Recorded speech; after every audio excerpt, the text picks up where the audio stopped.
자, 그럼 오늘은 문현진 멘토와 함께합니다. 멘토님 안녕하세요. 안녕하세요. 네, 멘토님의 늘 시장을 굉장히 좀 보수적으로 보시는 분이기 때문에 제가 봤을 때는 일단은 코스피도 3,000선에서 바닥을 좀 잡아주는 것 같고 코스닥도 오늘은 굉장히 많이 올라가고 있고 조금 안심을 해도 될까 싶다가도 또 전문가님을 보면은 조심해야지라는 생각이 들거든요. 네. 지금 이런 상승을 어떻게 보세요? 저는 아직까지 검증의 시간이다라고 생각을 해요. 아직까지는 전체적으로 하락세가 맞거든요. 그렇기 때문에 우리 그 휴지 있잖아요. 네. 어릴 때나던가 뭐 예능 같은 데 보면은 휴지를 이렇게 위로 후후 불면서 네. 떨어지지 않도록 오랫동안 누가 버티나 하는 거 있죠. 예. 그런 거 보면은 휴지를 바람을 딱 불었을 때 위로 확 날아갑니다. 그리고 멈춰 있다가 중력 때문에 또 떨어지게 되죠. 맞아. 그런 것처럼 계속 올라갔다 내려갔다 하면서 이렇게 휴지도 왔다 갔다 하는 것 뿐인 거지 결국은 가만히 있질 않아요. 그리고 그런 휴지를 평지에서 했을 때는 그런데 오르막길로 올라가면서 하거나 내리막길로 올라가면서 하면은 휴지는 올랐다 내렸다 올라갔다 하면서 방향을 좀 주겠죠. 그런 것처럼 증시도 똑같아요. 그냥 오르막길을 갔다가 내리막길을 갔다가 그 안에서도 계속 등락폭을 갖고 있는 거거든요. 지금은 어떻게 보면은 내리막길, 우리가 산으로 친다면은 제일 정상에서 내려가고 있는 그 도중이다라고 생각 한번 해볼 수 있을 것 같고요. 지수라고 하는 것은 결국은 상장된 기업들의 시가총액의 합을 그냥 점수로 이렇게 만들어 놓은 것 뿐이잖아요. 그 말은 상장되어 있는 모든 기업들이 또 충분히 올라갈 수 있는 그런 메리트가 좀 있어야 된다라는 거예요. 그러면 기업들이 주가가 올라간다라는 것은 물론 테마들 때문에 올라갈 수도 있겠지만 주가가 올라가려면은 영업이익이 좋아져야 된다. 그러니까 돈을 좀 더 많이 벌어야 된다라는 거죠. 그러면 앞으로 지금 여기서부터 떨어지는 것이 아니라 올라갈 수 있을 것인가에 대한 의무를 우리가 가져볼 때 여기서 내리막이 아니라 올라가려면은 지금보다 내년이, 내후년이 돈을 더 잘 벌 수 있는 기업의 환경이 주어져야 된다라고 생각 한번 해볼 수가 있겠죠. 그럼 그렇게 될 것인가에 대한 질문을 좀 한번 해볼 수 있을 것 같은데 여러분들 머릿속에는 아마 답이 있을지도 모르겠습니다. 내년, 내후년 기업들이 영업하기 좋은 환경일까요? 라고 질문 드렸을 때 수많은 대답들이 나오겠지만 그렇지 않을까요? 라고 하는 막연한 기대감들이 있을 거예요. 그런 기대감 때문에 주가가 올라온 것이고 실제로는 영업하기 좋은 환경이 아니죠. 지금 최근에 만들어지고 있는 뭐 에너지 쇼크부터 해가지고 원자재 가격들의 급등들 이런 거 보이게 되면은 원자재 가격이 올라가고 있다라는 말은요 원가가 올라가고 있다라고 기업들은 생각할 수 있을 것 같아요. 그런데 물건 가격을 올리지 않으면은 역시나 마진이 남지 않게 되겠죠. 영업이익이 줄어들 수밖에 없는 상황이 된다는 거죠. 더군다나 이제 8월에 금리 인상을 했는데 11월 그리고 내년 1월에 금리 인상을 또 추가적으로 할 것이다라고 예상을 하고 있고 전 세계가 금리 인상을 서두르고 있다는 거 확인할 수가 있을 것 같습니다. 그 말은 금리가 올라간다. 기업을 내 돈 완전히 현금만 가지고 투자하는 운영하고 있는 기업은 거의 없다라고 보시면 됩니다. 거의 다 회사채, 부채를 갖고 있다는 거죠. 금리가 올라간다는 말은 결국은 회사의 이자 부담이 점점 증가한다라는 거예요. 그것도 비용이 되겠죠. 그렇다는 말은 비용이 증가한다는 말은 이익이 좀 떨어질 수밖에 없을 것이다 라고 생각할 수가 있을 것 같고요. 더군다나 금리가 더 올라간다라고 이야기를 했었을 때 금리가 올라가면 은행권들은 좀 괜찮지 않을까요? 예대 마진을 조금 더 높게 받을 수 있고 대출 이자를 좀 더 많이 받을 수 있잖아요 라고 하지만 결국 이자가 올라가게 되면 지금 빚을 끝까지 목밑까지 턱 밑까지 채워서 하시는 뭐 투자자들이 굉장히 많다는 거죠. 부동산이라든지 주식 그리고 뭐 비트코인이라든지요. 그런 쪽에 투자하신 분들이 과연 이자를 잘 낼 수 있을 것인가에 대한 문제가 남겠죠. 그러니까 이자가 올라가면은 부실 채권이 늘어날 수밖에 없고요. 그렇다는 말은 은행은 또 예대 마진을 높여야 될 것 같은데 부실 채권이 늘어난다. 결국 재정 건전성이 조금 의심되기 시작한다는 거죠. 그렇다는 말은 예금을 좀 더 많이 땡겨오기 위해서 예금 금리를 많이 줘야 됩니다. 그 말은 예대 마진을 높일 수가 없는 상황이라는 거죠. 그 말은 결국은 지금 예금 금리를 많이 준다고 해서 사람들이 아이고 나 주식이 반토막 났으니까 정리하고 은행에다가 2% 금리를 받기 위해서 적금을 넣어야 되겠어라고 하는 사람은 거의 없습니다. 그 말은 은행은 돈을 당겨오기가 굉장히 힘든 상황이라는 것을 우리가 인지를 할 수 있다는 거죠. 그 말은 지금 전 세계적으로 그리고 전국적으로 모든 상황이 여의치 않다는 것을 여러분들이 알 수 있다는 거고요. 법인세라든지 세금까지 올라가고 있는 이런 판국의 기업들이 영업이익이 더 좋아질 것이다라고 생각하는 것 자체가 웃긴 거예요. 몇몇 대기업들은 좋아질 수도 있겠지만 결국 주식시장은 한 기업이 잘났다고 해가지고 코스피가 올라가거나 코스닥이 올라가거나 하는 것은 아닙니다. 전체 시장, 전체 모든 기업들이 활성화가 돼야 된다. 된다는 거죠. 기업 활성화가 되었는지 안 되었는지 그리고 될 것인지 안 될 것인지만 보면은 방향은 보인다라는 거예요. 지금 이 자리가 코스피가 올라오고 내려가고 있다라는 거, 올라온 다음에 지금 꺾이고 있다라는 것은 그 누구도 부정할 수가 없고 지금 월봉으로 이렇게 본다고 하더라도 확 꺾여서 내려가고 있다라는 것은 여러분들이 누누이 확인할 수 있겠죠. 그런데 여기서 앞으로 여기가 이제 상승을 하기 위한 오르막의 전초전, 그러니까 내려갔다 다시 올라갈 수 있을 것인가 아니면 여기서부터 내려가는 형태로 진행이 될 것인가는요. 아까 말씀드렸던 것이 저는 정답이라고 생각을 합니다. 결국 뭐죠? 지수는 대세 하락이 나올 수밖에 없다라고 보는 거예요. 왜요? 영업 환경이 안 좋잖아요. 그 말은 결국 기업들은 주가가 전체적으로 다 레벨 다운이 될 가능성이 높다라는 거고요. 지금까지 빛을 보지 못했던 기업들은 그런 하락세 속에서도 주가가 올라갈 수밖에 없다라는 거죠. 그런 내용들을 생각한다면 하락세는 무서워할 필요가 전혀 없습니다. 그렇다는 말은요. 지금은 결국 하락세의 시작인 거고요. 떨어지고 있는 과정 속에서 나오는 단기 반등일 뿐이다라고 생각하는 것이 맞다 생각이 들고요. 더군다나 이렇게 추세가 이렇게 만들어져서 내려가고 있는데 추세의 윗단계죠. 3070포인트, 100포인트까지는 올라와 줄 가능성은 있으나 저기까지 올라왔다고 했을 때 위쪽을 뚫고 갈 것인가 그것은 지금 상황으로서는 굉장히 어려울 것이다 라고 예상을 해볼 수 있습니다. 뭐 어떤 분들은 제가 금리 이야기를 하게 되면은 경제 상황이 좋으니까 금리를 올리는 거 아닌가요? 라고 이렇게 질문을 하시는 분들도 있습니다. 근데 그거는 금리에 대해서 잘 모르시기 때문에 하시는 이야기인 거고 금리는요 위험하기 때문에 오르는 겁니다. 앞으로 위험할 거라고 보니까 금리를 올리는 거죠. 여러분들이 은행에 신용 등급이 안 좋을 때 대출 받으러 가면 금리를 어떻게 하시나요? 뭐 은행에서 신용 등급이 안 좋으니까 금리를 낮게 해줄게요. 그러진 않습니다. 위험한 신용 등급을 갖고 있으니까 고금리로 대출할 수밖에 없겠네요. 라고 하는 거죠. 금리는 위험해서 올리는 겁니다. 그리고 앞으로 위험할 거라고 생각해서 올리는 겁니다. 근데 왜 경제 상황이 좋아지는데 올리는 건가요? 고용 지표를 왜 자꾸 보는 건가요? 라고 했을 때 금리를 올릴 때 부작용이 너무나 크기 때문에 경제가 버틸 수 있는지 없는지를 확인하기 위해서 경제가 좋아지니까 금리를 올린다라는 이상한 생각을 하고 있는 거죠. 결국 부작용이 터지지 않을 정도의 체력이 되냐 안 되냐인 건데 요즘에 연준에서 이야기하는 게 그런 거죠. 고용지표고 뭐고 필요 없다. 지금 물가 상승 때문에 그런 거 볼 필요 없이 바로 금리를 올려야 되겠다라고 이야기를 하는 거예요. 그러니까 부작용이 걱정되는 게 아니라 지금 오히려 인플레이션으로 나올 수 있는 그런 후폭풍이 두려운 거죠. 그 말은요. 지금은 경제가 좋고 안 좋고를 떠나가지고 앞으로 상황이 위험해질 거라고 판단하기 때문에 금리가 올라가는 거고 국채금리도 상승을 하는 거다라고 보시면 되겠습니다.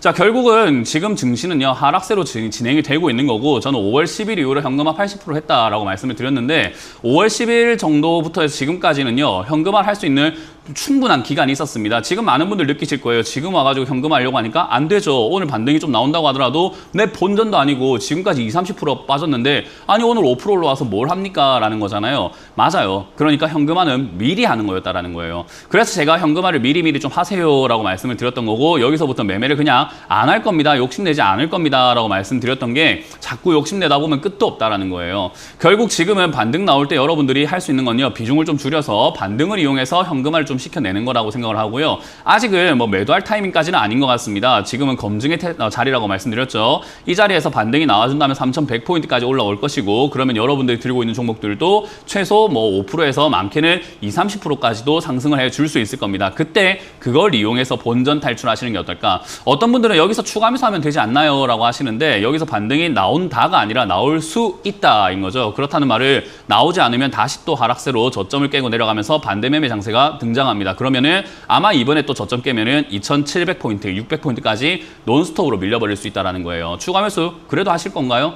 안 하고 싶죠. 그리고 안 하는 게 맞습니다. 지금 올라오면은 추가 매수 하지 않은 상태로 현금화 시키는 게 제일 맞는 것 같고요. 지금 여기서 추가 매수를 안 하고 떨어지게 된다면은 다음이 추가 매수 기회가 나올 수 있기 때문에 조금 더 유지하고 기다려보는 것이 맞다. 지금은 테스트를 한번 해보자. 이 자리에서 반등이 나오는지 나오지 않는지를 같이 한번 지켜보자라는 조언을 드려볼 수 있겠습니다.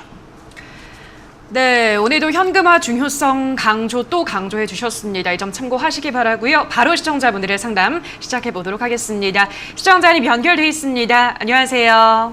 네, 안녕하세요. 네, 반갑습니다. 어떤 종목 도와드릴까요? 동아ST요. 네, 동아ST 매수가랑 비중은요? 83,800원에 40%요. 83,800원에 40%. 이 종목은 네. 어떤 이유로 매수하셨을까요? 실적이 좋은 것 같아서 매수했는데 많이 하락해서요. 네. 그러면은 한 매수한 지는 넉 달 정도, 석 달 정도 되셨을까요? 네, 네. 알겠습니다. 그러면 이제 그 이후로 계속 떨어지고 있는 상황이네요. 네네. 네, 동아에스트는 뭐 잘 알고 있는 기업이고 실적이 실제로 이제 잘 나오는 그런 제약주인데 요거를 좀 지금 많이 떨어져서 어떤 전략이 필요할까요? 당장은 움직이기 힘들다라고 봐야 되겠죠. 매수하시는 그 당시에도 아마 작년 4분기 실적 보셨을 거거든요. 네. 적자였습니다. 163억의 적자가 났고요.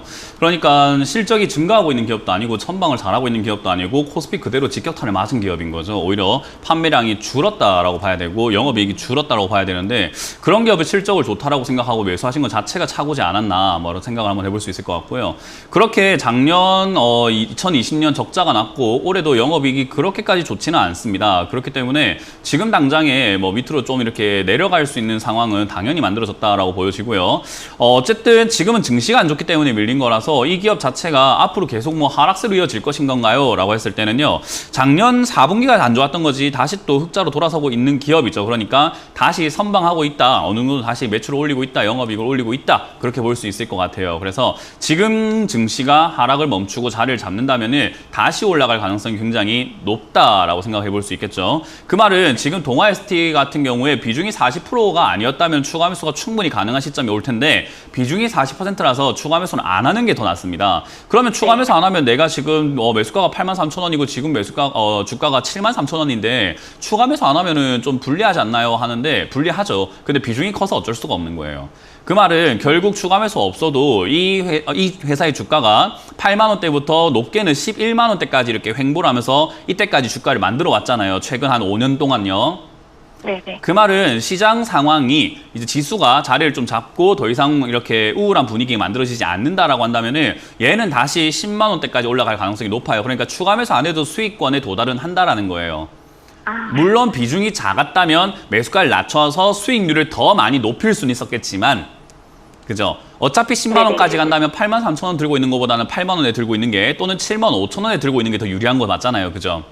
네. 그러니까 갈 곳은 10만 원 이상인 것 같아요. 그러나 8만 3천 원이라고 해서 추가 매수를 지금은 비중 때문에 하실 필요까지는 없다. 그래서 그냥 보유하자라는 의견을 드리고요. 시장이 언제 자리 잡을지는 우리가 다 같이 지켜보고 있는 시점이에요. 제가 뭐 미래에서 온 사람은 아니잖아요. 그죠?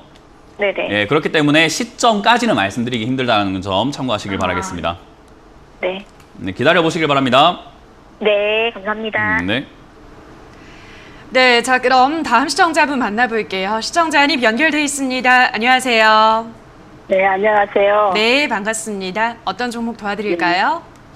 플랫이에요. 네, 플래티어 매수가랑 비중은요? 매수가가 29,000원에 35%입니다. 예, 29,000원에 35%. 이 종목은 어떤 이유로 담으셨을까요? 어떤 분, 매니저님이 말씀해 주셨거든요. 네. 모니투데이에서 했는데요. 방송 보고 사셨어요. 방송하는 게 아니라 제가 네. 유료를 들어갔어요. 네. 유료를 들어갔는데 조금 빠져가 보니까 가지고 있으라고 해가지고 마지막 파장에 왔는데 네. 얼마 전에 2만 한 600원대에 추가 매수 하는데 제가 못했어요. 그래가지고 다시 지금 많이 물려 있거든요. 예, 알겠습니다. 플래티어 이제 또 신규 상장주기 때문에 요즘 신규 상장주들 플래티어 같이 쭉 상장 이후 조금 오르다 떨어진 종목들은 밑에서 좀 올라와 주는 것 같긴 하거든요. 이 정도 지금 그렇고 어떻게 보세요? 어떤 전략 필요할까요? 맞아요. 뭐 분위기 자체는 신규 상장주들이 다시 올라가고 있는 분위기이기 네. 때문에 이제 꺼진 불도 다시 보자라고 하죠. 이런 걸 우리가 전문 용어로는 N자 반등이라고 표현을 하잖아요. 이렇게 N자 모양으로 반등이 나온다. 그래서 플래티어 같은 경우도 지금 차트 모양만 딱 봤을 때는 N자 반등의 가능성이 굉장히 높은 자리다라고 생각 한번 해볼 수 있을 것 같아요. 뭐 상장 이후부터 해가지고 지금까지 거래도 굉장히 많이 이렇게 실려있는 상태에서 상승을 했고 그리고 거래가 이제 죽어 내려가면서 밑으로 쭉 이렇게 주가가 빠졌다라는 것을 아래쪽에서 자리를 잡고 있는 지금 여기서 다시 한번 반등이 나와서 결국 2, 3만 원대까지 또 3만 원 언저리까지는 반등이 한번 나와 줄 수 있는 그런 가능성이 열려 있는 거죠. 근데 이제 사람들마다 이제 아무래도 전문가들마다도 이 생각이라든가 투자 포인트라든가 투자 방향성이 굉장히 달라요. 저는 많은 분들이 방송을 보시면 알겠지만 저는 신규 상장주, 상장된 지 6개월에서 1년 넘지 않은 기업들은 절대로 사면 안 된다라고 말씀을 많이 드리거든요. 그래서 저는 이 기업을 애초에 안 사는 게 좀 옳다라고 저는 생각하고 있는 부분이고요. 만약에 샀다라고 한다면은 이제는 좀 대응을 좀 잘 하셔야 되기 때문에 비중이 35%면 좀 많은 편이에요. 그래서 저는 개인적으로 지금 주가가 떨어져 있지만 이 플래티어라고 하는 이 기업 자체가 뭐 좋은지 안 좋은지는 우리가 아직까지 판단할 수가 없는 부분이에요. 아까 말씀드렸던 것처럼 시장이 평가할 수 있는 시간을 좀 줘야 되는데 아직 평가받을 시간을 별로 주지 않은 기업이라는 거죠. 방금 나온 신제품인 거예요. 그러니까 신제품이니까 좋은지 안 좋은지는 좀 써봐야 알 거 아닙니까? 그죠? 네. 그래서 실적이 이렇게 좋다라고 하고 영업이익이 20억에서 30억, 50억 이렇게 늘어나고는 있으나 이게 정말 좋은 걸까? 그리고 이 회사가 하고 있는 업황 자체가 지금 뭐 하고 있는지 우리가 정확하게 알 수가 없는 컨설팅, 솔루션 개발, 유지 보수 이런 거 해서 디지털 산업으로 한다라고 이야기하고 있잖아요. 이런 것들이 진짜로 가능성이 있는 기업인가 아닌가는 시장이 조금 더 판단을 할 거예요. 그렇기 때문에 지금은 상장할 때 그 이슈, 신제품이니까 화들짝 놀라가지고 사람들이 매수를 좀 했다가 지금은 에이 생각보단 별론갑다라고 생각하고 있는 거고 그 와중에 아마 요즘에 시장이 안 좋다 보니까 신규 상장주들이 다시 한번 급등할 수 있는 여건이 만들어져서 그때 이용해서 아마 탈출하는 게 맞을 것 같다 생각이 듭니다. 그래서 27,000원 정도나 26,700원 이렇게 반등이 나올 수 있는데요. 저는 그때 다 매도하시는 게 어떨까라는 전략을 드려볼 수 있을 것 같고 신규 상장주는 저는 웬만하면 안 하는 게 좋다. 초보 분들이 하시기엔 굉장히 어렵다라고 말씀을 드려보고 싶네요. 그래서 저는 빠른 시일 내에 탈출하는 것을 전략으로 드려보도록 하겠습니다. 그리고요, 참여를 하게 되면 얼마 정도에서 하면 괜찮을까요? 추매를 안 하시는 게 좋고요. 현금 비중이 지금 제 생각에 지금 주식 비중이 35%이기 때문에 추가 매수는 그냥 안 하시는 게 낫지 않을까. 뭐 물론 매수가가 떨어져 있기 때문에 매수가보다 많이 떨어져 있기 때문에 추가 매수하면 좋겠다 생각하시겠지만 그건 내 계좌 내에서 해결할 문제인데 지금 비중이 너무 많아요. 네. 그래서 비중이 많기 때문에 추가 매수 기회는 스스로가 날렸다라고 생각하는 게 맞는 것 같아요. 네, 고맙습니다. 네. 네, 자 그럼 다음 시청자분 만나볼게요. 시청자님 연결돼 있습니다. 안녕하세요. 네, 안녕하세요. 네, 반갑습니다. 어떤 종목 도와드릴까요? 네, 저는 광주 신세계 예. 매수가 19만 1,000원에 비중 25%예요. 네, 19만 1,000원에 25%. 이 종목은 언제 어떤 이유로 사셨을까요? 구매한 지는 한 달 좀 안 된 것 같고요. 아, 네. 이 낙폭과대라고 생각을 해서, 이제 네. 좀 떨어지고 나서 이제 들어간 거거든요. 알겠습니다. 광주 신세계는 이제 정용진 부회장이 지분을 다 넘기고 나서 지금 개파락한 이유로 주가는 조금씩 더 밀리고 있는데 오히려 우리 시청자분께서는 낙폭 과대라고 판단을 하셨네요. 어떻게 보세요, 멘토님은? 제가 봤을 때 주식 하신 지 얼마 안 되신 분 같아요. 맞나요? 네, 얼마 안 됐어요. 네, 일단 주식 한 지 얼마 안 됐다는 힌트를 제가 방금 상담 멘트에서 몇 번 들었는데 일단 구매했다. 이건 상품이 아니거든요. 근데 이제 홈쇼핑처럼 구매하는 것처럼 느껴지시는 분들이 아직까지 많죠. 투자를 한다는 것은 종목을 선정하고 내 돈의 가치, 자산을 어디다 옮겨 놓을 건가의 문제인데 지금 내 자산을 광주 신세계에다 옮긴 거예요. 근데 낙폭이 컸다라고 말씀하셨는데 주식에 대해서 아직 잘 모르시구나라고 생각을 할 수밖에 없는 게 이 회사는 주식수가 굉장히 부족한 품절주라고 부르는 회사예요. 품절주가 뭔지는 알고 계세요? 예. 이 회사 지금 주식 발행수가요 160만 주밖에 되질 않아요. 거기다가 지금 한 70% 이상이 묶여 있는 거죠. 그러니까 10만 주 정도가 가량밖에 유통이 되고 있지 않고 오늘도 거래 대금이 1억 2천만 원 정도가 거래가 되었습니다. 그리고 거래량은요 629주예요. 뭔가 좀 잘못됐다는 게 느껴지시나요?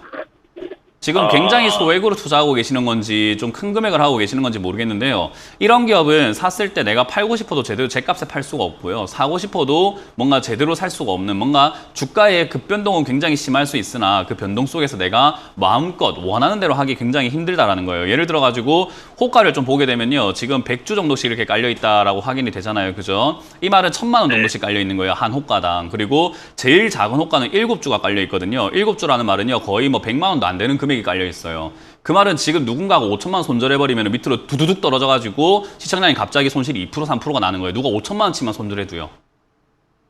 이해가 되세요?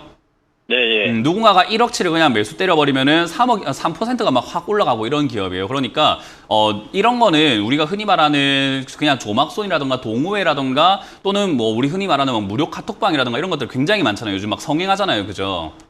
네. 그런 데서 작업 치려고 하면은 마음껏 그냥 주가 마음대로 갖고 놀 수 있는 기업인 거예요. 그러면은 그 사이에서 시청자님은 그런 것도 모르고 그런 생태계도 잘 모르고 들어오셔가지고 주가가 올라갈 때 내가 잘했지라고 생각할 수는 있겠지만 그건 어떤 누군가가 주가를 돈으로 작업을 치고 있는 걸 수도 있다라는 거죠. 그리고 주가 끌어올려 놓고 어디다가 홍보해서 비싸게 팔아내고 그렇게 해서 또 도망가 다니고 숨어 다니고 그런 사람들도 많거든요.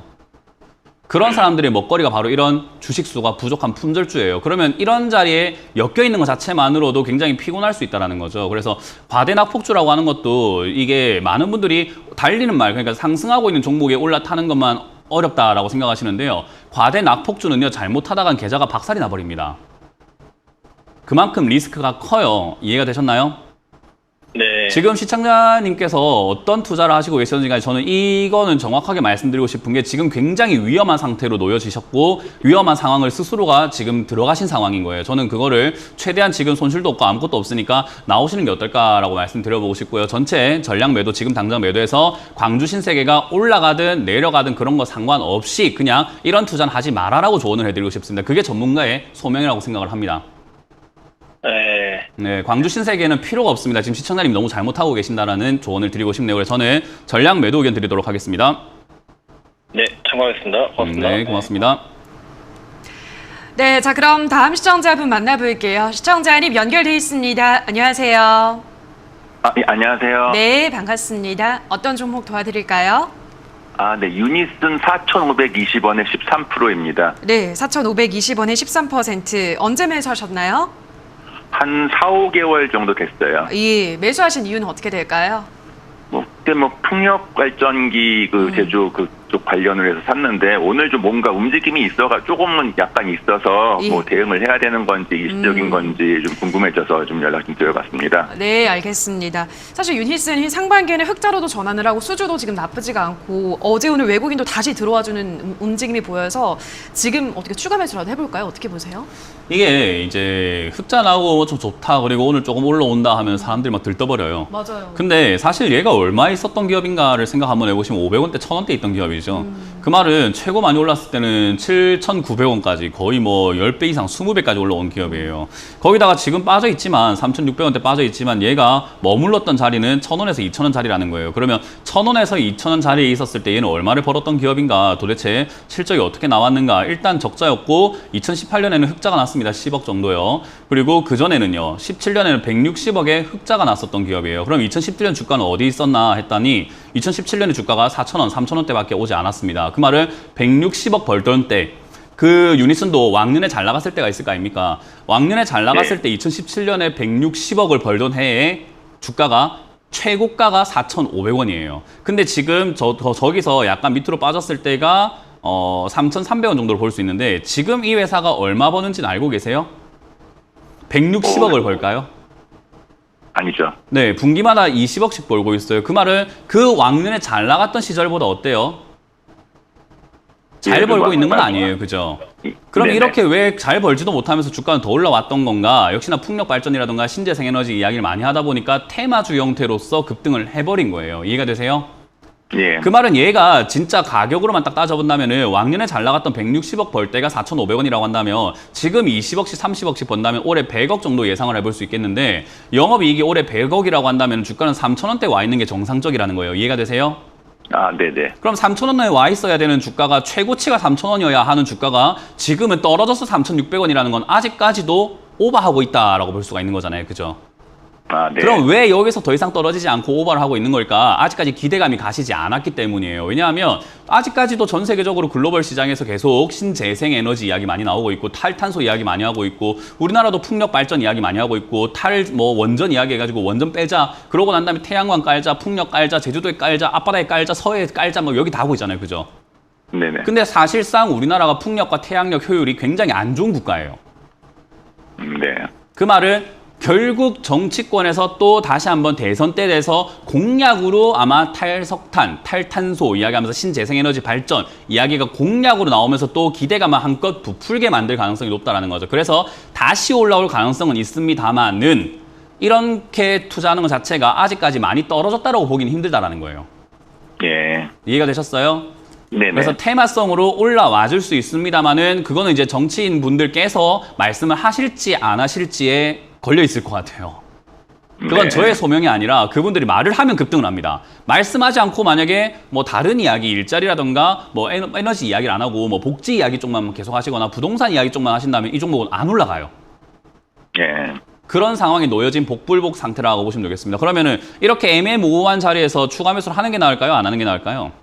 네, 더 기다려봐야 될 것 같습니다. 맞습니다. 기업의 가치를 좀 보시려고 한다면은 주가가 2,500원 이하로 빠진다면은 이제 저평가 구간이구나. 이거는 자기 가격보다 3,000원대보다 훨씬 더 많이 떨어졌으니까 사기 좋은 자리구나라고 볼 수 있는데 3,000 여기 600원짜리는 아직까지도 애매모호하기 때문에 저는 추가 매수 의견을 드리지 않고 그냥 보유하자. 그래서 연말까지 가져가신다면은 대선 이야기 나올 때 후보들이 이야기 많이 하실 때 그때 급등이 한번 나올 수 있으니 그때 정리하고 나오는 게 어떨까라는 조언을 드려볼 수 있겠습니다. 네, 잘 알겠습니다. 네, 고맙습니다. 네, 전화 상담 여기서 잠시 쉬어가도록 하고요. 또 세미나 일정도 확인하겠습니다. 강연회는 언제 열리나요, 멘토님? 오늘입니다. 네. 오늘 오후 8시에 제가 이렇게 또 준비를 했고요. 많은 분들이 이제 테마주 이렇게 잡으셔가지고 물려 계시는 분들이 굉장히 많고 맞아요. 또 주가가 떨어지니까 막 추가 매수 하려고 자꾸 하시는 분들이 상당히 많은 것 같은데 추가 매수 함부로 할 때 아니거든요. 추가 매수를 하는 것은요. 제가 어제도 이제 뭐 회원님들께 말씀드렸지만은 추가 매수하는 것은 나체로 벗고 돌아다니고 싶습니다라고 하는 거랑 똑같은 거예요. 그런 말 함부로 할 수 있는 말은 아니죠. 내가 나체로 돌아다니고 싶어요. 이거는 이상한 거예요. 병적인 거나 아니면 병원을 좀 가봐야 되겠죠.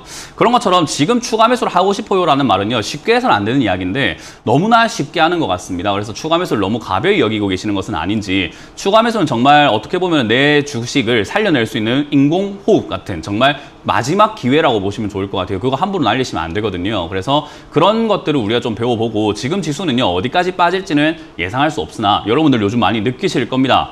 지수는 빠지고 있는데 종목이 이제 더 이상 안 빠지는 종목들이 좀 보이게 되고 지수는 내려가는데 급등하는 종목들도 보이기 시작을 합니다. 그게 하락장의 재미예요. 왜요? 지수만 내려갈 뿐 올라갈 종목은 또 올라간다라는 거죠. 그런 것들을 어떻게 파악을 해야 하고 어떤 식으로 대응해야 되는지 알려드릴 테니까 오셔서 좋은 이야기 듣고 가시면 좋겠습니다. 네, 추가 매수는 정말 신중해야 된다라고 다시 한번 또 강조를 드렸기 때문에 또 어떻게 지금 이 시장 대응을 해나갈 수 있을지 오늘 오후 8시 참석을 하셔서 여러 가지 이야기들 들어보시기 바랍니다. 자, 그럼 저희는 유튜브 상담으로 넘어가도록 할게요. 첫 번째 댓글은 코스모스님께서 올려주셨습니다. 캐리소프트 14,065원에 10% 추매를 해서 단가를 더 낮춰도 될까요? 목표가는요? 라고 하셨는데요. 마침 또 추매 이야기가 나왔네요. 지금 추매하는 거 어떻게 보세요? 추매를 해도 되는 기업이 있고 안 되는 기업이 있고요. 그리고 두 번째, 추매를 해도 되는 상황이 있고 안 되는 상황이 있어요.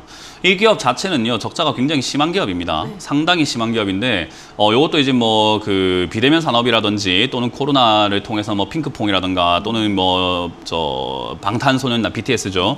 그런 쪽에 영향을 받으면서 이익이 나겠거니 하는 그런 기대감으로 이렇게 올라왔던 산업이에요. 그래서 어린이 애니메이션 TV라든가 이런 것들을 하고 있다 보니까 좋겠지 했는데 좋기는 안 좋습니다.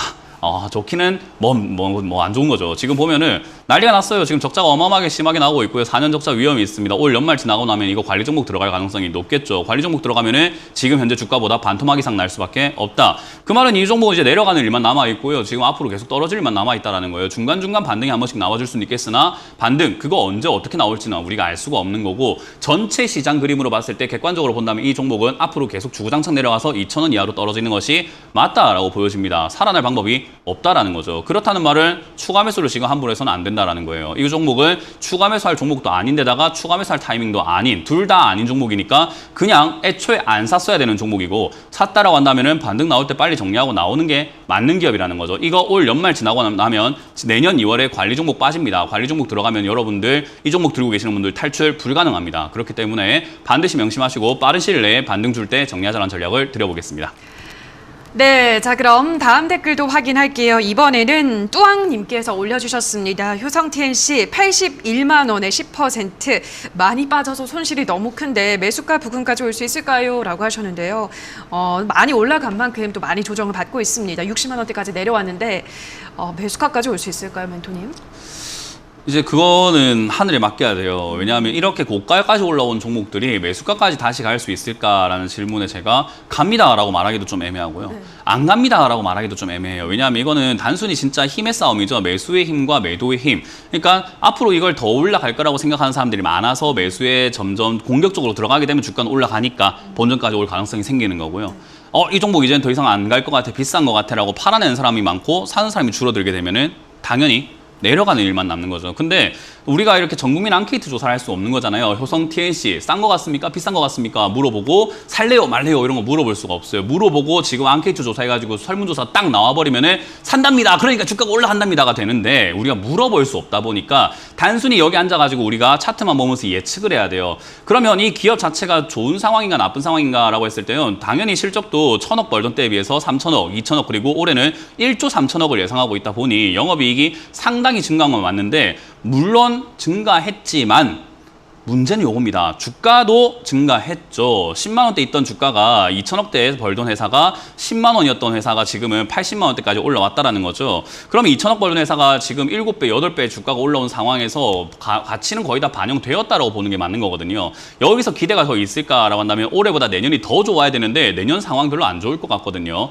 그 말은 주가가 여기서 떨어지거나 횡보하거나 여기서 머물 가능성이 조금 있어 보인다라는 거예요. 머물지 않는다면은 떨어지겠지만요. 그래서 지금은 추가하면서 함부로 해서는 안 된다 생각이 들고요. 시간이 답이다라고 말씀드릴 수밖에 없는 상황인 것 같아요. 대신에 이렇게 급등한 종목들은요. 보통은 상승했던 고점 대비 50% 정도, 반토막 정도 나거든요. 그 말은 이게 한 45만 원까지 밀리게 된다면 시청자님은 탈출할 수 있는 기회가 그때서야 좀 생길 수 있습니다. 그래서 이 종목은 추가하면서 함부로 생각하지 마시고 한 1년, 2년 정도 잡고 기다리시면서 40만 원에서 50만 원 이하로 빠져준다면 나에게 기회가 왔구나 생각하고 그때서야 다시 한 번 더 문의 주시는 게 좋을 것 같고요. 그게 아니라고 한다면 기다리시면 아마 본전까지 올라올 거예요. 여기서 만약에 반등이 나온다. 그럼 그냥 본전까지 그냥 와줄 텐데 추가 매수하기에는 리스크가 크고 그냥 기다리면 본전까지 올 수 있으니 저는 추가 매수 의견은 지금이 아니라 40만 원대 가깝게 하는 게 좋다라고 말씀드려보고 지금은 그냥 홀딩 의견 드려보도록 하겠습니다. 네, 자 그럼 이어서 전화 연결 또 바로 가보도록 하겠습니다. 저희 전화 연결 전에 실시간으로 여러분들의 고민을 해결을 해드리고 있습니다만 저희가 방송에서 전해드리는 내용은 투자 판단에 대한 조언일 뿐이라는 점 유의해 주시기 바랍니다. 자 그럼 전화 상담 해볼게요. 시청자님 연결돼 있습니다. 안녕하세요. 안녕하세요. 네, 반갑습니다. 어떤 종목 도와드릴까요? 테리시장이고요. 네, 테림포장 매수가랑 비중은요? 5,200원에 30%입니다. 네, 5,200원에 30%. 언제 어떤 이유로 매수하셨나요? 작년에 한 것 같아요. 작년이요. 예. 네, 하고 조금 5월 초에 또 수매 조금 더 하고 해서 떨어지길래 추가 매수했는데 더 네. 떨어지네요. 아, 알겠습니다. 추가 매수까지 하셨는데 지금 계속 떨어지고 있는 상황 어떻게 해결해 드려야 네. 될까요? 시청자님 우리가 살다 보면 좋은 일만 있나요? 아니면 나쁜 일도 있나요? 나쁜 일도 있죠. 나쁜 일도 있어요. 그죠? 근데 나쁜 일이 있을 때 네. 무너지는 사람이 있고 그걸 극복하는 사람이 있어요. 그죠? 네. 네, 지금 시기가 주식시장이 딱 그래요. 우리가 주식시장은 매번 좋지는 않거든요. 제가 주식시장을 거의 아마 10년 넘게 지금 하고 있는데 그렇게 오면서 1년에 한두 번씩은 꼭 이런 장세가 나오고 안 좋은 장세가 항상 있었는데 사람들은 그걸 망각하고 늘 좋을 거라고만 생각을 했던 거예요. 근데 네. 지금 안 좋은 일이 발생됐죠. 그죠? 네. 그럼 여기서 극복을 할 수 있는 사람이 있고 무너지는 사람이 있을 거예요. 여기서 손절하고 나가는 사람이 있을 거고 추가하면서 함부로 해가지고 물려서 혼자 그 멘탈의 붕괴라고 하죠. 그죠? 그래서 네. 멘탈이 무너졌다라고 표현을 하는데 그런 식으로 되는 분들도 꽤나 많을 거라는 거죠. 근데 테림 포장이라고 하는 회사 뭐 하는 회사일까요? 이름 딱 나와 있어요. 예. 포장하는 회사죠. 그죠? 네네. 네, 뭘 포장하는가 봤더니 골판지로 갔다가 우리 택배 박스라던가 우리 그 식품이라던가 이런 것들 이렇게 뭐 안전하게 배송할 수 있도록 포장을 해주는 기업이에요. 근데 요즘에 코로나 네네. 때문에 사람들이 장 보러 가는 것도 좀 껄끄러워서 시켜 드시는 분들도 굉장히 많고 골판지 수요가 상당히 많이 늘어난 것도 아실 거예요. 그죠? 네네. 그 말은 앞으로 코로나가 계속 지속이 된다면은 이 택배 산업이라던가 또는 배달 산업들이 한 번에 갑자기 무너질까요? 아니면 지금부터는 꾸준히 성장을 해 나가면서 안정적인 흐름을 만들어 줄까요? 안정적인 성장이 될 것 같아요. 맞아요. 근데 안정적인 성장이 있을 거고 포장 산업 정말 좋을 거라고 전망하는 건 딱 좋은데 우리에게 좋은 일이 생겼다, 안 좋은 일이 생겼다? 안 좋은 일이 생겼네요. 시장이 빠졌어요. 그죠? 테림 포장이 네네. 잘못했어요? 아니면은 지금 코스피 시장이 잘못했어요? 코스피 시장이 잘못됐어요. 그럼요. 코스피랑 코스닥이 지금 안 좋고 사람들이 투자를 너무 과하게 하다 보니까 빠지고 있는 거잖아요. 그죠? 네. 그럼 태림 포장 아무 잘못이 없는데 태림 포장을 손절해야 됩니까? 절대로 할 필요가 아니요. 없겠네요. 그럼 안 좋은 일을 그냥 극복만 하면 돼요. 극복하는 방법은요. 시간 투자를 해주고 또는 더 믿어주고 더 사버리는 방법이거든요. 네. 근데 태림 포장이 지금 최근에 이렇게 주가가 급등하면서 윗골이 쭉 달리고 거래가 조금 실렸죠. 그죠? 이 말은 네, 시장이 그렇습니다. 많이 빠져 내려갈 건데도 불구하고 앞으로 내려갈 수 있는데도 불구하고 나는 이제 더 이상 안 되겠다. 여기까지야 라고 선언한 거랑 마찬가지인 거예요. 그 말은 그럼 그게 지금 좋은 거예요? 좋은 거죠. 4,000원대 여기서 이렇게 멈출 가능성이 굉장히 높다라고 보시면 되고요. 지금 더 네. 밀린다고 하더라도 3,500원 정도까지밖에 안 밀릴 가능성이 높죠. 그러면 3,500원에 가깝게 또는 3,800원 이하에서는 추가 매수를 통해서 매수가를 좀 더 낮춰놓는다면 앞으로 안정적으로 네. 성장할 기업을 싸게 들고 있게 되는 거잖아요. 그죠? 네. 그러고 언제까지 기다리면 되냐면요. 따라해보세요. 수익이 날 때까지. 수익이 날 때까지. 네, 기간은 그거예요. 기간을 정하는 게 아니라 수익 날 때까지 가져가면 되잖아요. 그죠? 우리 시간 많잖아요. 네. 네, 돈이 없을 뿐이지, 그죠? 네. 네, 그러니까 돈을 함부로 쓰면 안 되고 시간을 함부로 써도 괜찮다 이 말이에요. 그래서 저는 네. 이거 빠진다면 추가 매수 3,800원 이하에서 가능하다라고 전략을 드려보고 조금 멀리 보고 네. 가져가신다면 이 종목은 다시 6, 7천원까지 충분히 올라갈 수 있는 기업이니 나중에 마실 좀 달달함을 위해서 지금 조금 힘들자 고진감래를 생각하자는 전략을 드려보겠습니다. 네, 감사합니다. 고맙습니다. 네, 자 그럼 다음 시청자분 만나볼게요. 시청자님 연결돼 있습니다. 안녕하세요. 네, 안녕하세요. 네, 반갑습니다. 어떤 종목 도와드릴까요? 제가 이노스 첨단 소재를 갖고 있는데요. 네, 매수가를 한번 3년 기준. 전에, 네, 35,500원에 20%. 네, 알겠습니다. 35,500원에 20% 이녹스 첨단 소재도 지금 어제 오늘 뭐 시장과 함께 조금씩 올라오고 있는데 어떻게 보세요? 일단 실적도 올해 사상 최대 실적 경신할 거라고 하는데. 예, 일단 좀 안타까운 게 3년 전에 들고 계셨다라고 하거든요. 네, 3년 전에 2017년에 급등되었을 때 사셨다가 지금까지 아직도 들고 계시는 거예요. 네. 아니, 저는 그때 팔았다가 지금 샀습니다. 그때 다시 또 본전에 팔았다가 다시 사신 거예요? 아니요, 그때 37,000원에 샀다가 예. 6만 원에 매도했습니다. 6만 원에 매도하고 근데 그 뒤로 싸게 사서 비싸게 팔고 다시 사신 거예요? 네. 아. 근데 7만 원까지 가더라고요, 그때. 음, 근데 이건 내 돈으로 샀으니까 오래 갖고 가면 그렇게 갈래는지 선생님한테. 네, 저는 좀 이렇게 말씀 말씀드리고 싶습니다. 보통 우리가 싸게 산 기업들이 있어요. 3만 원대 샀다라는 거 정말 잘 산 건데 올라갔을 때 매도를 하고 나면요. 다시 내가 산 가격에 오지 않으면 안 사는 게 좋아요. 왜냐하면 이녹스 첨단 소재 말고도 다른 기업이 굉장히 많거든요. 시장에는 이 종목 말고도 2,000개의 종목이 있고 2,000개의 종목은 각각의 타이밍에 맞춰가지고 주가가 올라온 기업도 있고 내려간 기업도 있고 그래요. 시청자님이 이 종목으로 수익을 낼 수 있었던 건요. 이 종목이 3년 전에 지금 3만 원대까지 빠져 있었잖아요. 그죠? 네. 상당히 많이 빠져 있었던 기업이었는데 다른 기업이 올라간 게 많았었어요. 3년 전 같은 경우에는요. 남북 경협주들도 급등을 하고 있었고 또는 제약바이오 관련주들도 급등하고 있었고 상당히 올라가는 기업들이 많았고 주가가 올라온 기업들이 정말 넘쳐났음에도 불구하고 시청자님께서 다른 거 안 사고 이녹스 첨단 소재 떨어져 있는 기업을 사놨으니까 기다렸더니 어떻게 되죠? 올라오게 되는 거잖아요. 그죠? 네. 그렇게 네, 타이밍을 잘 말씀드려요. 맞춰놓고 왜 이제서야 또 이거 올라온 기업을 또 사시냐 이 말이에요. 그냥 그때처럼 떨어진 기업을 사놓으시면은 기다리시면 또 수익이 날 텐데. 제가 35,500원에 매수했으니까. 네, 이게 무상증자 때문에 이렇게 해서 다 가격이 좀 떨어진 거예요. 그래서 그런 부분들 좀 생각 한번 해보시고 무상증자 때문에 권리락 효과로 지금 주가가 반토막 난 거지 그 당시로 환산을 한다면 지금 한 7만 2, 3천 원대라고 보시면 됩니다. 네, 그 당시로 비교를 한다면 한 7만 2, 3천 원대 와 있는 거예요. 그러니까 시청자님이 매도한 가격하고 별로 차이가 안 나는 곳에서 다시 사신 거라는 거예요. 이해가 되셨나요?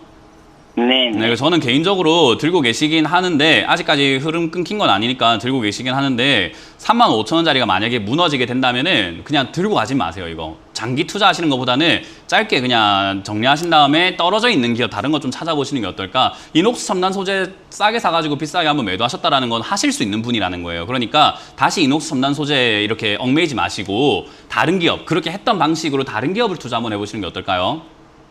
네. 네, 그래서 35,000원 무너지면 저는 정리하자라는 의견 드릴 거고요. 목표가는 4만 원 정도까지만 보자라는 전략을 드려볼게요. 네네. 고맙습니다. 네, 자 그럼 다음 시청자분 만나볼게요. 시청자님 연결돼 있습니다. 안녕하세요. 안녕하세요. 네, 반갑습니다. 어떤 종목 도와드릴까요? SNS텍 예.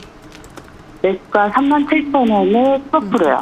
네, SN 해스택 지금 매수가는 37,000원에 15%. 어떤 이유로 매수하셨어요? 삼성에서도 투자했다는 얘기도 있고, 예. 이벤트 마스크랑 이번에 펠리클도 개발을 해서 소재들이 많아서 매수를 네. 했거든요. 알겠습니다. 매수 기간은 꽤 좀 됐었어요. 좀 오래됐거든요. 알겠습니다. 뭐 여러 가지 좋은 호재를 보고 이제 일단 매수를 하셨는데 주가는 오르락 내리락 하네요. 어떤 전략이 필요할까요? 이 시청자분께는 제가 알려드리고 싶은 내용은요. 내가 알 정도의 내용이면 이미 끝났다라고 생각하시면 돼요. 그러니까 로또 번호가 있잖아요. 이번 주 토요일에 발표가 되잖아요. 그거를 우리 오늘 잠을 잤는데 할아버지께서 또는 조상님께서 갑자기 꿈에 나셔가지고 번호를 6개를 딱 불러줬단 말이죠. 눈을 딱 떴는데 기억이 딱 나요.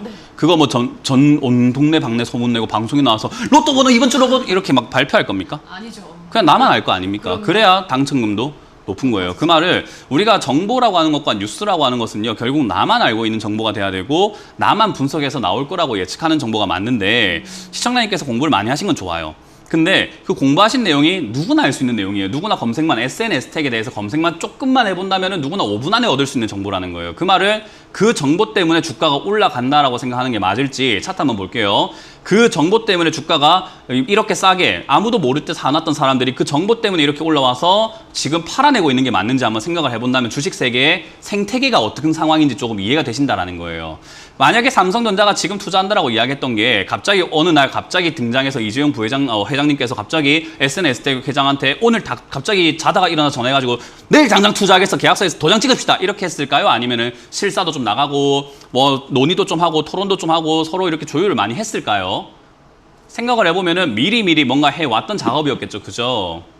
네. 그 말은 미리미리 알고 있던 정보를 알고 있던 사람들은 수많은 사람들이 알 수밖에 없는 거고요. 아무리 꽁꽁 싸매고 숨긴다고 하더라도 내부자들은 다 알고 있다라는 거예요. 그렇기 때문에 싸게 사놓고 주가가 이렇게 올라왔을 때 그런 뉴스가 터졌을 때 비싸게 팔아내고 있는 거고, 우리 시청자님은 그 뉴스를 이제서야 검색해서 이제서야 뉴스를 통해서 또는 여러 가지 매체를 통해서 듣고 난 다음에 그것 때문에 더 가겠지라고 생각하고 매수를 해주시고 계시는 거죠. 누군가가 비싸게 파는 걸 비싸게 사준 거라는 거예요. 이해가 되세요? 네. 주식은 SNS택만 그런 게 아니라 모든 기업과 모든 주식 종목들이 다 그런 식으로 이루어져요. 그 말을 시청자님께서 이 종목은 앞으로 이러이러 되겠구나라고 생각하고 매수라는 게 맞는 거지, 이 종목은 이렇게 되고 있다고 하니까는 사야겠어라고 한다면 비싸게 살 수밖에 없는 상황인 거예요. 그래서 SNS택 나쁜 기업 아니에요. 충분히 좋은 기업이고, 그리고 여기서 뭐 더 좋아질지는 아까 말씀드린 것처럼 정보가 없어요. 그거는 내부자들은 알고 있을지 모르겠습니다만은 더 좋아질지 안 좋아질지는 우리가 알 수가 없고요. 실적이 눈부시게 발전되고 있는 것도 아니기 때문에 주가가 여기서 더 급등할 것인가 힘들 것 같고요. 단기 반등으로 아직까지 시청자님처럼 이렇게 뉴스를 통해서 또 다른 정보를 통해서 검색을 통해서 알아보시는 분들이 좋을 거야 라고 생각하고 매수하시는 분들이 아직 남아있다고 봅니다. 왜냐? 아직도 기대감들이 여기 많이 서려 있거든요. 그래서 하반기 반도체가 좋을 거다, 내년 좋을 거다 이야기 나오다 보니 거기에 맞춰서 아마 4만 원까지 정도는 반등이 나와줄 수 있으나 그건 또 다른 사람들이 사주고 있는 거니까 시청자님 뭐 하시는 게 제일 좋을까요? 기다렸다가 그렇게 또 정보를 보고 속아서 오시는 분들께 팔아야 돼요. 이해가 되세요? 네, 그러면 그분들은 또 좋다고 했는데 주가가 왜 이렇게 빠지지라고 생각할 거고, 시청자님은 좋다고 하니까 빠지지요라고 이야기할 수가 있는 사람이 되는 거예요. 그렇죠. 예, 그렇게 되는 게 맞습니다. 주식은 원래 그렇게 해야 되는 거예요. 남에게 물량을 넘겨버려야 되는 꼴이 나는 거죠. 그래서 내가 수익을 내려면은 비싸게 팔아야만 합니다. 지금은 당하신 것 같기 때문에 제 생각에는 4만 원 정도까지 반등 나올 때 깔끔하게 정리하시는 게 어떨까라고 말씀드려보고, 지금은 지지가 되고 있으니까 걱정하지 마시고 그냥 보유해보자라는 전략을 드려보고요. 무너진다고 하더라도 2만 원까지 기다리시면은 요 종목은 추가 매수할 타이밍 굉장히 나올 것 같으니까 보유 의견 드려보도록 하겠습니다. 네, 감사합니다. 네, 고맙습니다. 네, 자 그럼 이어서 유튜브 상담 가보도록 할게요. 남지 개사장님께서 올려주셨습니다. 한국콜마 52,000원에 13%, 현금 75%인데 가지고 있는 만큼 추가 매수해서 6개월 가져가도 될까요? 라고 하셨거든요. 현금 지금 많으시거든요. 추가 매수하는 거 어떻게 보세요? 좀만 더 기다려보는 게 어떨까요? 한국콜마 지금 좋거든요. 상황이 나쁘지 않아요. 왜냐하면 주가가 잘 보시면은 이 10월 5일에 얘는 반항을 했습니다. 시장에 반항을 한 날인데요. 10월 5일이 이렇게 양봉이 섰어요. 우뚝 섰어요. 7%까지 올라오면서 섰는데 지수는 어땠는가 보니까 10월 5일에 이렇게 빠지고 있었습니다. 2.6%나 빠지고 있었죠, 코스피가. 그 말은 지수가 빠지고 다음 날 6%, 1.8% 정도 더 빠지고 있는 상황에서 얘는 어떻게 하고 있다고요? 올라가고 있습니다. 그냥 시장하고 별개로 난 여기까지야. 너 여기서 더 이상 못 내려가라고 이야기를 하는 거죠. 그 말은 지금 선언한 게 진짜로 지켜질지 안 지켜질지 조금만 체크해보면 좋을 것 같아요. 잘 지켜진다면은 이 자리가 바닥이 될 수 있겠죠. 그러면은 지금 매수하신 만큼 추가 매수하셔서 조금 중장기로 가져가시면 되는데 여기서 선언을 했지만 시장이 너무 매섭게 몰아붙인다면은 조금 더 밀릴 수는 있습니다. 그래서 조금 더 지켜보자라는 뜻이니까요. 한두 달 정도 뒤에 다시 한번 문의 주신다면은 좋을 것 같습니다. 네, 자 그럼 다음 댓글도 하나 더 볼게요. 이번에는 콩님께서 올려주셨습니다. 마이크로 디지털 32,900원에 10%, 얼마 전 단타했다가 못 빠져나왔어요 라고 하셨습니다. 지금 매섭게 떨어지고 있거든요. 어떻게 전략을 세워볼까요? 저는 이제 그 시청자분들께 한 가지 조언을 드리고 싶다라는 건요. 단타했다가 못 빠져나온 것은 단타한 게 아니에요. 네, 단타를 했단 말을 하면 안 되는 거죠, 사실은. 왜냐하면 단타를 하면 무조건 빠져나와야 돼요. 단타는 반드시 손절이 생명입니다. 네. 2%든 3%든 5%든 내가 정한 어떤 기준이 있다. 뭐 친구를 기다릴 때도 그렇잖아요. 너 1시까지 안 오면 나 집에 갈 거야 해서 1시 되면 그 집에 가버려야 된단 말이죠. 근데 한 7시까지 기다려놓고 날씨 네 기다리다가 쫄게 기다리다가 내가 6시간 기다리고 이러면 안 되는 거거든요, 사실은. 엄청 이상한 거예요. 그러니까 짧게 기다리려고 했으면 짧게 기다리셨어야지 단타는 그렇게 하는 게 아닙니다. 그러니까 이런 일이 발생이 되는 거예요. 그래서 저는 개인 투자자들께 이렇게 말씀드리고 싶습니다. 손절 못할 거면은 제발 단타하지 마세요라고. 단타는 절대로 이렇게 해서는 안 된다라는 거 기억하시면 좋을 것 같고요. 마이크로 디지털 같은 경우에 단기 급등 이후에 단기 급락 나오고 있는데 급락 나오는 이유가 역시나 실적이죠. 지금 4년째 적자입니다. 4년 적자가 나면은 관리 종목입니다. 관리 종목 들어가게 되면은 이 종목도 주가를 면치 못하겠네요. 회복이 안 될 수도 있다라는 거죠. 지금부터 논스톱으로 빠져서 내년 2월에 5,000원 이하로 곤두박질 수도 있습니다. 왜냐? 실적이 안 좋거든요. 그 말을 지금 감사보고서에서 안 좋을 수 있기 때문에 저는 연말 동안 아마 12월 정도 안에는 반등 한번 크게 줄 수 있다 생각이 듭니다. 커도 아마 시청자님 매수가까지는 아니겠지만 25,000원에서 3만원 사이쯤 반등 나오면 빨리 정리하고 나오는 게 좋다. 지난번에 손절 못했던 거 이번 반등 나올 때 손절하자라는 전략을 드려보겠습니다. 네, 자 여기까지 오늘도 많은 분들의 상담 도와드렸습니다. 한 분 한 분 꼼꼼한 상담 도와주신 멘토님과 먼저 인사를 나누도록 할게요. 멘토님 고맙습니다. 고맙습니다.